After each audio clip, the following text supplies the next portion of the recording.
Siz hech qachon eng ishongan insoningizdan qo'rqqanmisiz? O'xa tunda opning uyida, o'z jiyanlarimning yonida men hayotimdagi eng dahshatli xiyonatga duch keldim.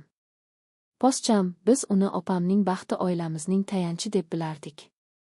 Lekin o'sha kecha yomg'ir shovqini ostida uning niqobi yirtildi. Uning emayni yo'ldan urgansan deyishadi. Baribir senga ishonishmaydi degan so'zlari ham qulog'imda jaranglaydi. Bu mening sirim, bu mening og'rig'im. Hayot go'gohida shunday sinovlarni yuborar ekanki, ularning zarbasidan bir umr o'zingga kela olmay arosatda qolib ketarkansan. O'sha kuni men uchun dunyo ostin-ustun bo'lib ketdi. Ko'zlarim oldida o'sha voqea bir umr muhrlanib qoldi. Men o'shanda endigina 19 yoshga to'lgandim. Hayotimning englagan, eng begubor onlari edi. Talaba edim, kelajakka katta umidlar bilan qarardim.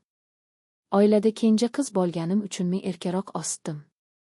Ota-onam, akalarim, opam hamma meni kaftida ko'tarib yurardi. Ayniqsa opam, u men uchun nafaqat opa, balki eng yaqin dugona sirdosh edi. U turmushga chiqqanida uyimiz huvillab qoldi. Lekin biz uning baxtidan xursand edik. Opam doim Akmal aka dunyodagi eng yaxshi inson deya takrorlardi. Biz hammamiz unga ishonardik. Akmal akam, ya'ni Pocham 35 yoshlardagi baland bo'yli, kelishgan va o'ziga ishongan yigit edi. U kamab, bosiq, har bir so'zini o'ylab gapiradigan odam edi. Opam bilan ular xuddi ertaklardagi shahzoda va malikadek yarashib turishardi. 2 nafar shirintoy jiyanlarim ham bor edi. Ularning baxtli hayotiga hamma havas qilardi. Men har safar ularnikiga borganimda Pocham menga alohida e'tibor bilan qarardi. Qalaysan singiljon? O'qishlaring yaxshimi? Nima yordam kerak deya hol-ahvol so'rar. Ba'zida opga bildirmay menga shirinliklar yoki mayda sovg'alar olib kelardi.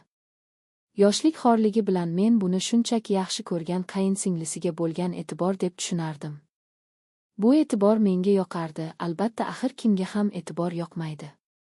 Men uni o'z akamlik ko'rardim, hurmat qilardim. Uning har bir so'zi men uchun qonun edi. Lekin o'sha mash'um voqea sodir bo'lgan kun hammasi o'zgardi. Opam shaharga yaqin dugonasining to'yiga ketadigan bo'ldi. Yo'l uzoq bo'lgani uchun 2 kun o'sha yerda qolishi kerak edi. Pochim esa ish bilan bandligi sababli borolmasligini aytdi. Malika, iltimos, jiyanlaringga qarab tursang. Akmal akang kech keladi, bolalar yolg'iz qolmasin, dedi op ketar chog'ida. Men jon deb rozi bo'ldim. Jiyanlarimni juda yaxshi ko'rardim. Ular bilan vaqt o'tkazish men uchun bayram edi. Kech tushdi. Tashqarida kuzning sovuq shamoli esa yomg'ir shivalab yog'ardi. Jiyanlarimni ovqatlantirib, ertak aytib berib uxlatdim. Uyda sukunat hukmron. Faqat devordagi soatning chiqqinlashi va derazaga urilayotgan yomg'ir tomchilari ovozi eshitilardi. Men derazadan tashqariga boqib, xayollarga berildim. Talabalik orzulari, kelajakdagi rejalar. Hayotim shunchalar go'zal va ravshan ko'rinardiki, soat 10larga yaqinlashganda eshik qulfi buraldi. Poscham ishdan keldi. Kayfiyati yo'q ko'rindi. Yuzi tushkun, ko'zlari charchagan edi. Assalomu alaykum. Yaxshi keldingizmi? Charchadingizmi? deya so'radim odob bilan. U bosh irgab vaykum assalom.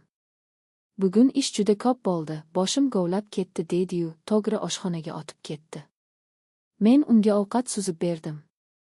U indamay xuddi majburan yegandek ovqatlandi. Men esa ro'parasida o'rib uning xayoli parshon ekanini sezdim. Yaxshimisiz, Poch? Biror muammo bo'ldimi? Balki choy damlab berarman deb yana so'radim. U chukur xo'rindi va menga qaradi. Hayot ba'zida odamni juda charchatadi, qayinsingil. Odamlar senga hasad qiladi, oyoqdan chaladi, dedi siniq ovozda. Uning bu holatiga rahmim keldi. Axir u opning eri, oilamizning ustuni edi. Ovqatlanib bo'lgach, u mehmonxonaga o'tib televizorni yoqdi. Men idishlarni yig'ishtirib oshxonada ovora bo'ldim. Ishimni tugatib o'z xonamga, bolalar yotgan xonaga kirmoqchi bo'lganimda Pocham meni chaqirdi. Malika bo'lsa shu yerda yonimda o'tir. Biroz gaplashaylik, zerikdim, dedi. Uning bu gapidan avvaliga biroz hayron bo'ldim. Lekin yomon xayolga bormadim. Balki dardlashgisi kelgandir. Opam yo'qligida zerikib qolgandir, deb o'yladim. Yoniga borib kresloga o'tirdim. U divanda mendan biroz uzoqroqda o'tirardi. U televizorga tikilgancha gap boshladi. Ishidagi muammolar, boshlig'i bilan kelishmovchiliklar, qarzlar. Men uni diqqat bilan tingladim, qo'limdan kelgancha dalda berishga urindim. U esa tobora ochilib ichidagi bor dardini tokib solayotgandek edi. Bilasanmi, dedi u birdan menga burilib. Ba'zida odam yolg'izlikdan juda qiynalib ketadi. Atrofingda odamlar ko'p, hamma seni taniydi, hurmat qiladi. Lekin seni chin dildan tushunadigan, dardingga sherik bo'ladigan inson yo'qdek. Opamchi? Opam sizni doim tushunadi-ku. Sizni juda yaxshi ko'radi. Dedim men hayron bo'lib. U achchiq kuldi. Opang, u yaxshi ayol, ro'zg'or deydi, bolalar deydi. Lekin ba'zi narsalar borki, ularni ayollarga, ayniqsa xotinga aytib bo'lmaydi. Erkak kishining ham o'ziga yarasha sirlari, ehtiyojlari bo'ladi. Shu payt u o'rnidan turib menga yaqinroq surildi. O'rtamizdagi masofa qisqardi. Men o'zimni noqulay his qila boshladim. Ichimda qandaydir ogohlantiruvchi qo'ng'iroq chalingandek bo'ldi. Sen aqlli qilsan, Malika, hammasini tushunasan. Ko'zlaringdan ma'lum, sen opangdan boshqachasan, dedi-yu ovozini pasaytirib, deyarli pichirlab. Uning nigohi o'zgargandi. Unda endi pochchalik mehr emas, balki ochiqkichning oz olchaga qarashi bor edi. Men o'rnimdan turmoqchi bo'ldim. Kech bo'ldi, poch. Men borib uxlay qolay. Bolalar uyg'onib qolishi mumkin, dedim shoshib, ovozim titrab. Ammo u chaqqonlik bilan qo'limdan ushlab meni to'xtatdi. Shoshma, dedi u, uning kaftlari issiq lekin terlagan edi. Bu issiqlik mening vujudimni muzlatib yubordi. Qo'rqma, men senga yomonlik qilmayman. Faqat biroz yonimda bo'l, dedi u, lekin uning ko'zlari va harakati butunlay boshqa narsani aytardi. Men qo'limni tortib olmoqchi bo'ldim, ammo u mahkam ushlab oldi. Kuchli edi. Yuragim, ko'kragimni yorib chiqa yozdi. Qo'rquvdan tilim aylanmay qoldi. Poscha, nima qilyapsiz? Qo'yib yuboring. Iltimos, o'zingizga keling, deb yalindim. U meni og'ziga tortdi.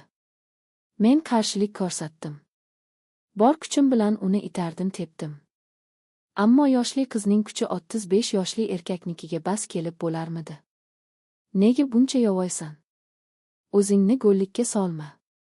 Men senga befarq emasman. Shuni nahoti sezmagan bo'lsang, men seni qanchadan beri kuzataman. Dedi u yuzimga yaqinlashib, bu so'zlardan dahshatga tushdim. Miyamda opamning baxtli yuzi jiyanlarimning kulgusi aylandi. Siz aqldan ozgansiz. Siz opning erisiz. Men opga hammasini aytib beraman. Hoziroq qo'yib yuboring, deb baqirdim. Uning yuzi birdan o'zgardi. Muloyim niqob tushdi va o'rnini sovuq shafqatsiz bashara egalladi. Agar og'zingdan gullasang, o'zingdan ko'r, hech kim senga ishonmaydi. Tushundingmi? Seni o'zingni aybdor qilishadi. Yosh qiz poschasini yo'ldan urgan, shilqimlik qilgan deyishadi. O'zing sharmanda bo'lasan. Meni hamma taniydi. Senga kim ishonadi? Uning bu tahdidi meni butunlay sindirdi. Haqiqatdan ham kim menga ishonardi? U hurmatli inson, men esa hali yoshgir qiz. Fursatdan foydalanib, u meni yanada qattiqroq quchoqladi. Men qichqirib yubordim. Bor ovozim bilan baqirdim. U qo'li bilan og'zimni yopdi. Jim bo'l. Bolalar uyg'onib ketadi. Ovozingni chiqarma, deb o'shqirdi. Ko'z yoshlarim yuzimni yuvardi. Men tipirchilardim, lekin kuchim qolmagandi. U meni divanga bosdi. Men u bilan olishardim, lekin u kuchli edi. Xudodan qo'rqing. Iltimos, deb yig'lardim men. Bo'g'iq ovozda. Lekin u hech narsani eshitmasdi. U faqat o'z nafsining kulliga aylangandi. Qancha vaqt kurashganimni bilmayman. Menga asrdek tuyuldi. Lekin bir payt tashqaridan mashinaning signali eshitildi. Keyin darvoza ochilgani oyoq tovushlari va eshik qo'ng'irog'i chalindi. Pochim tok urgandek sakrab turdi. Yuzida qo'rquv va tashvish aks etardi. U bir lahzada o'zgarib qoldi. Endi u yirtqich emas, qo'lga tushgan okli edi. U shoshib ust-boshini togirladi va eshik tomon yurdi. Ovozingni chiqarma, tushundingmi deb kichirladi u ketishdan oldin menga o'krayib. Men esa yirtilgan ko'ylagimni to'g'rilab, sochlarim to'zg'igan holda divanda qaltirab o'tirardim. Eshik ochildi. Ostonada opardi. Voy, sizlar hali uxlamadinglarmi? To'yda janjal bo'lib qoldi. Erta qayta qoldim, dedi u kirib kelib. Keyin mening ahvolimni ko'rib yuzi oqarib ketdi. Sumkasi qo'lidan tushib ketdi. Malika, senga nima bo'ldi? Nega bu ahvoldasan? Deb yugurib oldimga keldi. Men hech narsa deya olmadim. Tomog'imga tosh tiqilgandek edi. Faqatgina yiglardim, qaltirardim. Pochchim esa o'zini darrov qo'lga oldi. Uning aktyorlik mahoratiga qoyil qolsa bo'lardi. Ha, boya svet ochib qoldi. Malika sham yoqaman deb qorong'ida qoqilib ketdi. Qattiq yiqilib tushdi. Qo'rqib ketdi bechora, dedi u xotirjamlik bilan, go'yo hech narsa bo'lmagandek. Opam menga qaradi. Uning ko'zlarida shubha, xavotir va tushunarsizlik bor edi. Rostdanmi? Yiqilib tushdingmi? Men pochchamga qaradim. Uning ko'zlarida ochiqchasiga tahdid bor edi. Aytma degan buyruq bor edi. Men bosh irgadim. Ha, yiqilib tushdim, dedim zo'rga. Nima ham derdim. Haqiqatni aytsam, opamning oilasi buzilardi. U baxtsiz bo'lardi. Jiyanlarim tirik yetim bo'lishardi. Onam va dadamning yuziga qanday qarayman, pochsi bilan degan gap sizlarni qanday ko'taran, op meni quchoqlab yupatdi. Qo'rqma, otib ketadi, dedi. Oshqa tun men uchun dozoq azobida o'tdi. Ko'zimni yumsam, pochshamning vahshiy nigohi, jirkanch so'zlari yodimga tushardi. Tonggacha mijja qoqmadim. Ertasi kuni tongda uyga qaytdim. Bahona qilib tezroq bu uydan chiqib ketishga harakat qildim. Onam mening rangim o'chganini, solib qolganimni darrov sezdi. Nima bo'ldi, qizim? Tobing yo'qmi deb so'radi xavotir bilan. Men shunchaki charchadim, imtihonlarga tayyorlandim deb yolg'on gapirdim. O'sha voqeadan keyin men opamnikiga bormay qo'ydim. Har xil bahonalar qildim. Pochshamni ko'rishga toqat qila olmasdim. Opam u hamon baxtli deb o'ylaydi o'zini. Lekin men bilaman, u ilon bilan yashayapti. Vaqt o'tdi, lekin bu yara bitmadi. Men erkaklarga, hatto eng yaqin insonlarga ham ishonmay qo'ydim. Azizlarim, mening hikoyam sizga ogohlantirish bo'lsin. Hech qachon hech kimga bir yuz ishonmang. Hatto u eng yaqin qarindoshingiz bo'lsa ham. Qizlar, o'zingizni asrang. Agar shunday vaziyatga tushsangiz, qo'rqmang, jim turmang.